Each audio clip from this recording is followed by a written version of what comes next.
In-depth coverage now continues with ABC 15's Navita Fergani, who's live at Sky Harbor Airport. And Navita, we understand that these storms caused some flight problems. How bad did it get?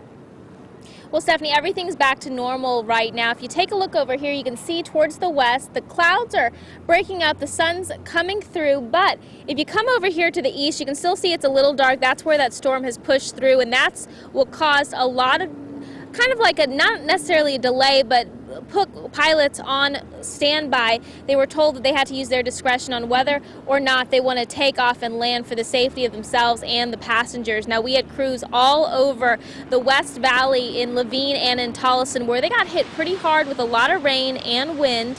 Now, we spoke to a lot of people who were stuck out waiting at bus stops and getting gas, and they tell us they didn't mind the rain at all. Usually in the summers we stay inside or we swim a lot, but when the rain comes and it gets cool, then it's our time to get out and go play. So it's super fun, we love it. It's a desert and it never gets to rain, and it's just like so refreshing when you go and play in it.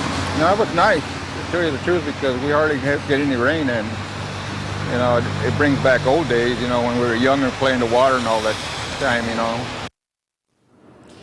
And we checked with Phoenix, Goodyear, and Avondale. Unfortunately, despite the rain, they did not have any significant accidents or incidents to report that were caused by the weather. Stephanie? Yeah, kind of shocking, especially how much rain we got in how little of a time, but good to hear that. Navita, thank you.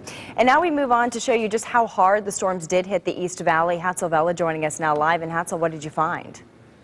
Stephanie, I can tell you that this family is a one lucky family, because as you can see, this is the family car. It has no dents, no scratches, and you can see what was on top of it. All those limbs that fell because of the wind from this massive tree up here that you see. They've done a pretty good job already cleaning everything up, but it was quite a mess earlier when we arrived here. Cindy, the homeowner, is joining me live here. And Cindy, you were inside. You were having some fun pool time, right? Right, and then in the pool. Yeah, and then what happened? Well, it started to thunder, and it thundered, I'll bet you, for 20 minutes before we ever saw any lightning. We got out of the pool, and our son came out, and he goes, "Mom, your tree is on my car." You couldn't find the car. The car was gone. And we saw it when we arrived. It was a mess. You could barely see the car, but it has no scratches. Isn't that incredible? It is incredible, because I called my homeowners already, figuring it was crunched. So I think it's really kind of a miracle. And the neighborhood is so good. They all came and helped. We just got great neighbors and got it all cleaned up. All right, Cindy, thank you so much for joining us live and for inviting you over to your home this evening. So as you see it, Stephanie, a lot of a mess, and you see this throughout the neighborhood. You see down trees and other places of the neighborhood, but obviously this neighborhood came together, cleaned up despite of this ugly storm. Stephanie. Yeah, ugly indeed, and very lucky for them. Hatzel, thank you.